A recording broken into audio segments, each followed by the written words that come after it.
And coming to you live from Seoul, the mecca of esports, for the final day of the IEM online qualifiers. Here we have it. Today I am, of course, your host, Yakuzaku, and with me today I have got El Jefe Maximo himself, Light_VIP. How you doing, Light? We're just in Seoul today? Yeah. Okay, I'm surprised. You know, we've been around. These qualifiers. We've been in Daeju, right? We've been in like fucking the Jeju Islands. Question mark? I think that was the first one. You know, we were in Itaewon a while back. We were in Busan, you know, where the train goes. But we're slowly making our way up north. Wait. Not that far north, but off a great start. I was like, what? Oh my god. Anyway, we're here. It's spawning in the bottom left hand corner of Zen LE in the south. I should preference. He is representing Chivo as well as Zerg players around the world. It is Ragnarok.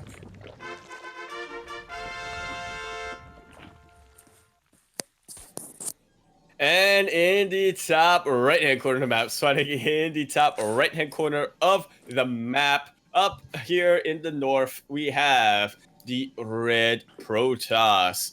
He is, notice a barcode, but I think we all know who he really is. Representing the Republic of Korea as well as the team Jin Green Wings, Team Jaguar, we have Soul of Sky.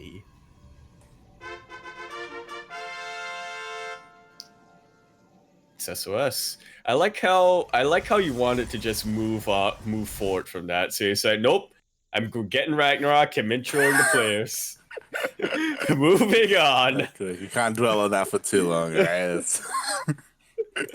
They're not gonna let us cast again. Heck. But yeah, I think this should be. I mean, we casted a lot of ZVP yesterday, but I think this is definitely one of the more exciting ones that we can come across. These are two very big brain players. For sure. Speaking of ZVP, like today, it was kind of a toss-up between two series. We were either going to cast this or Impact versus Deer. So you know, it was one or the other. I feel a bit sad that we didn't get to cast Impact. Like we did follow him for quite a while yesterday. We did. And you know, we want to spread the love. You know, we are like also the only English casters like here in this series. So you know, I want to make sure like everyone kind of gets some love, right? And I feel like we were talking about it before as well. I feel like Ragnarok is also one of those players to keep an eye on. Like we were talking about how absolutely, he won the two most latest Olima leagues, right? He beat Zest 3-1 in the finals. You know, like someone like SOS, like if you can beat Zest, like you can beat SOS, right? Maybe if the cards are stacked in. Well, you can definitely, but being able to and actually doing it are two very big different matters. Yeah, for sure. We'll see how it works out. Good trades by SOS, I would say. Yeah. Taking down four probes. I mean, 4 drones even. That's pretty nice. We were talking about this yesterday. SOS, we casted a couple of his games, and he doesn't seem to go for like a standard like Stargate opener. This is SOS we're talking about. Yeah. You wonder. You're like, why doesn't SOS go for the standard opener? Buddy, I got news for you. It's something of note, right? And it's like even more of a reason for like the Zerg player to scout, you know, to see what his opponent is doing. Absolutely, and this time though, I think SOS has learned his lesson from yesterday, because I believe, was it on this map or was it Eternal Empire where he didn't wall off? He got flooded by Risky. It was this map. Yeah. Well, he learned his lesson very, very well, even with that many That's a lot of sentries. Yeah, we did see a lot of like the entire series against Risky. It was the best of 5. I mean, we got to see DTs, we got to see Link Floods. We'll see how Ragnarok can shape up compared to Risky, right? Like Risky had like a really strong opening, then after that, like SOS kind of had his way with him, Right. So we'll see how Ragnarok does instead. Well, Ragnarok is definitely looking a little bit more prepared in the defense front. He has spotted this warp prism and knows exactly how to deal with it. I do kind of think that this might be a bit of a fake out from SOS. It's a heck of an expensive fake out if it was, but yeah, he's not really like committing to anything with his warp prism, which is a little bit surprising. Yeah. He's just kind of like posturing, being like, "Oh, yeah, be careful. There's something here." Meanwhile, we do have a couple of adepts to the north. They're just chilling, making sure. Maybe it's just a power move. Maybe. I mean, he is going into the main. Ooh, that he is. Ragnarok is on his tail though, and he won't come out at yet. But because of that, he's losing a couple of drones in his third. I know how to count. Yeah, that's actually quite a lot. 5 drones for these two. We were talking about this against Risky, right? Like, SOS's adepts, they just kept getting in and dealing damage. 6. He's getting more. He's going to get 7. Oh my god. Maybe even 8. He does get 8. Jesus and once again, Christ. fantastic value. Ragnarok is starting to posture once again with a bit of a strong push, but this is a fun little rave in the middle of the tall grass. But yeah, I don't see this working out too well for Ragnarok, because if we remember from yesterday, done yet. I mean, maybe we'll see. He's getting surrounded. This is what I'm talking about, though. But you are right. I was gonna say that the sentry and the force field usage that we saw yesterday from SOS has been very on point. But the sentries went down. Ragnarok didn't even go. Yeah, Ragnarok didn't even go for the force fields. He went straight for the army with his vials. Yeah, he used his own lings instead to make his own force fields, and he forced SOS to like stay in the vials, and he was able to take everything down. There's only 2 immortals left. That's low health. They are very low health, but nothing shoots up here. The warp prism is absolutely clutch right now for SOS, but they are losing a lot of health. Reinforcing links though. Reinforcing links are here. The shield battery has been taken down. This is a lot of pressure to deal with right now if you are the Protoss player. Oh my god, he gets the immortal. There's only 1 left. Well, he is warping in behind us. He will try to hold as best as he can, but a lot of his production has been taken out. So many structures have been depowered, and just 5 Ravagers. 5. Yeah, like looks like it's gonna take out SOS's entire army with the help of these links, of course. Yeah, the immortal gets surrounded as well. Ragnarok still needs to micro as best he can. Like, he could try and end it here, and he's trying. He's making 24 links. They're all on the way. He's not droning up at all. He's committing 100% to this. And he can definitely afford to commit to this, though. What is powered right now for SOS? 1 gateway, 1 robo bay. Wow, yeah, you're right. Like, he can't even reinforce properly. And he's even getting Spire behind this. Ragnarok is. What a champ. Wow, yeah. They as well. These vials are invaluable right now. They cost so much zoning right now for the Zerg player. Yeah, and I mean, we'll even see if the mutas even come into play, because Ragnarok, he's looking pretty strong. Like, SOS is doing a really good job keeping these 2 immortals alive. They've been alive for so long. If you notice, right now. Yeah, he's saving up for mutas. Like, he stopped like producing. That he has, dude. Ragnarok isn't looking to end this game right now, even though he totally could.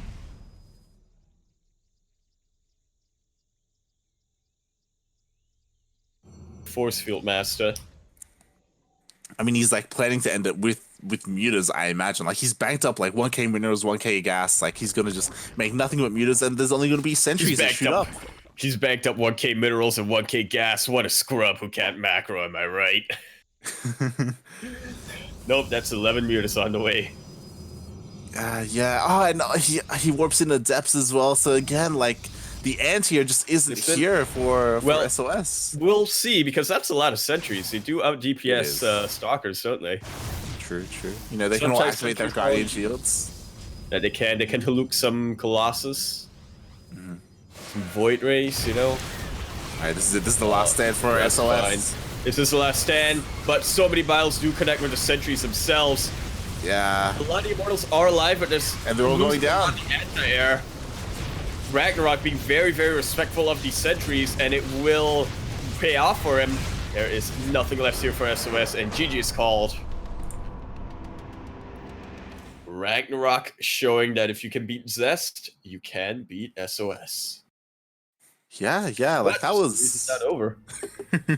that was beautiful. That was like, you know, it was really cool to see him kind of like respect SOS, or like, you know, it's really easy to just spam nothing but lings and try to like force the end of the game. But doing that, you know, you also risk like SOS like coming back, right? Holding it, yep. Yeah, you risk exactly. tunneling as well. Mm-hmm. If you just, sure. And it's something that can definitely happen a lot. Yeah. And instead we see him be like, all right, you know, I'm killing the third. I've dealt all of this damage. I'm gonna pump out some mutas. You know, what are you gonna have? I know that you have to counterattack behind this. Yeah. And like, you know, you're keeping the Immortals alive and stuff. Like, you know, maybe if I keep making Lings and Roaches, like he could even counterattack and win. But like with mutas, GG. Exactly. I've been always saying it, man. Make mutas. That's how you win. Even if you lose, that's how you win. Speaking of mutas, here in the top left-hand corner of Simulacrum LE, up 1-0 in this series.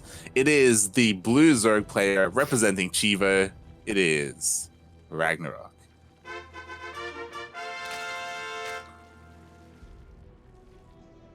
And in the bottom right-hand corner of the map, spawning in the bottom right-hand corner of Simulacrum, Yarhar Fiddly D. We did see quite a number of players have a bit of a resurgence, and I definitely think that this player is one of them. But he's got a pretty tough opponent in front of him. We have the Red Protoss representing Jine Greenwings, Team Jaguar, as well as the nation of the Republic of Korea. He is right now a barcode with a Korean clan tag, but can everybody give it up for SOS? The Soul of Sky. I feel like it's important to note that SOS, you know, he's like the original $1 million man, you know. Yeah, he is. Well, I mean, I think MC predates him a little bit before that, but I mean, he is the player who won IEM Katowice. He is the player who won. He won the all or nothing IEM. Exactly, the one that mattered. Exactly. The one where everyone else went. The one who came second place. Yeah. Picture this: the player who came in second place, nada, zilch, nothing. I imagine they got a lot of WCS points, but other than that, you can't take a WCS points to the bank. They got exposure, okay? They're paid in exposure. They got their plane tickets paid for, okay? That's what they got. They got the plane tickets paid for by Jin Air. Yeah. Along those lines, you know, we did have ESL change their weeklies recently. They had a kind of similar thing where it was $100 winner takes all, and it's still $100 winner takes all, but now second place also gets a couple of points. No, isn't it? Yeah. Before it was just first place. Ah, interesting. Because I thought it was that they do distribute the prize money to like the top 4, but ESL points only go to the winner until very, very recently. They changed the rules. It was just first place. Now it's still just first place, except also second place gets points. It was just first place everything, like points and money. I'm just imagining someone like I don't know, somebody who comes in second place at the next ESL or the next GSL, and they just compete in every weekly and just say, "Yep, I'm winning all of these until I make up my losses." Yeah. Kind of like in our tournament. Exactly. I mean, it was really rough because for the ESL tournaments, the ESL weeklies, they had a lot of signups. They had like, you know, especially I think it was the European one had like a round of 126. Ooh, So like there were a lot of that's a lot of players. players. Yeah, and even for the winner or like for the top for the semifinalists, like it's a long tournament, you know, like a long bracket to play through, and to go through that and not really get anything in return, it was like oof, you know, like imagine coming Big second, you know. It coming second.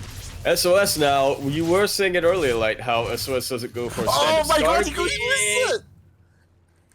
He does immediately lose it, but that Oracle did get value. It did see that Roach Warren on top of getting a couple of kills.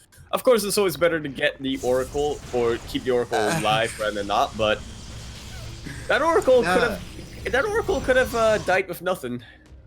Mate, Right like there wasn't even a spore there. It was just Ragnarok macroing his two queens. Yeah, Queens.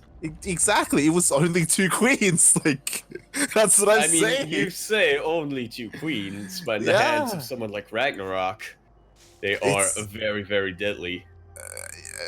An Oracle controlled by SOS should lose to 2 queens like that. Being a little bit too greedy. I'm gonna be honest, I don't think SOS was really controlling that until it was too late. Yeah, it's a bit of a shame. But it's interesting that he has gone for the Stargate, as we did say that SOS tends not to go Stargate. Yeah, or at least not to go Stargate if he doesn't proxy it. We should say SOS is unpredictable. You know, he's very flexible when it comes to his build. So, you know, he can join Stargate, or more often than not, he can be doing something else, like incredibly different. So you have to be, you know, ready for anything, ready to be as versatile as you can to play against a player like SOS. Which is something that we all love about him. Absolutely. On the other hand, someone like Ragnarok, who is just so solid, he can absolutely take whatever you throw at him. Yeah, for sure. I would essentially almost feels like the counter to SOS in a way. Yeah, I mean, we'll see in this series, right, how he's able to hold up against him. Right now, he's making a large number of links. Actually, he's committing to this, making another wave. And he's about to surround all of these stalkers, but Blink is just about to finish up. SOS blinks away, but not far enough. It's gonna get surrounded a second time, and what? Yeah, GG. Ragnarok, he was doing the exact same build that he was doing last game, where he was just flooding Lings with those Ravagers, and I apologize. I deeply apologize, but I got caught blindsided there by SOS's GG, and I was like, "What? I need to get it." Like it. Oh my god! It does make sense in hindsight, though, right? Because if you notice, SOS was getting his +1. He went for a very early blink, and he was getting his Templar Archives as well. So he was going for a very aggressive blink build to build up to an Archon push. But the fact that Ragnarok could just catch all of those stalkers in the open completely shuts down whatever SOS was doing. I still think SOS could have played on beyond that, but yeah, it would. You could definitely see why he. It would have been incredibly tap out. It would have been the same as game 1, except without Immortals, because he didn't invest in that Robotech. He only had Oracles, right? Yep. Oh, oof. It just would have been. It would have been an incredibly hard, like, tough hold. And you know, he only had a couple of seconds to prepare it. Yeah. GG, well played. GG, Ragnarok. He is proving the saying, if you can yeet Zest 2 weeks in a row, you can definitely beat SOS. We are. All right. Do we have anything else to add to that? Because I have a feeling we're going to be waiting for a while. We will be going on a break pretty soon. I just wanted to say that, like, this is the last qualifier, like the closed qualifier. But you know, we mentioned it before. There is an open bracket at Katowice, so I wouldn't be surprised if Junior sends their players that didn't make it through the online qualifiers. Looking at you, Rogue. Yeah, whether it's Rogue, Creator, you know, SOS, right? Like, I wouldn't be surprised to see these players get flown out regardless. Speaking of Yaku, I do believe that they have like a new system when it comes to the open bracket this year. That they do, and it's something that very much incentivizes both team owners, or I suppose team managers, as well as teamless players themselves. If you do fly out to Spodek, or I guess it's not Spodek, but it's near Spodek, somewhere in Poland, one of those like Eastern European areas. Katowice. Katowice! You play in the offline qualifiers, and if you do manage to qualify in the round of 76, and move on to round 24, ESL will cover your flight costs and your accommodation. So I definitely think we'll see a lot more players fly out. That's like a really cool thing, to be honest. I feel like that's one of the detriments of like these offline events, where like a lot of players kind of have to like look at who's going and be like, all right, how far can I go? How much money am I going to invest in actually going? Like, how much am I going to make back? Like, it's kind of a hard decision to make for some players. But with with IEM, with ESL saying, hey, we're going to cover the cost of your like flight of your trip here, like that's amazing. That's maybe unheard of. I don't know. Like, that's pretty cool, to be honest. It's really nice of them to do that. Definitely is. As a quick reminder, SOS is not out of it yet. He will be going down to the lower bracket. Exactly. Yeah, there is a lower bracket. So we could see more of him today. We most likely will see more of him today. It is SOS. He's looked so solid throughout these qualifiers, man. It would be a little disappointing if this is how he goes out. For sure. But for sure. Kuro's gonna remind us. We will go for a quick 2-minute break, and we will come back with something else to cast. Hopefully soon. We might be waiting for a while.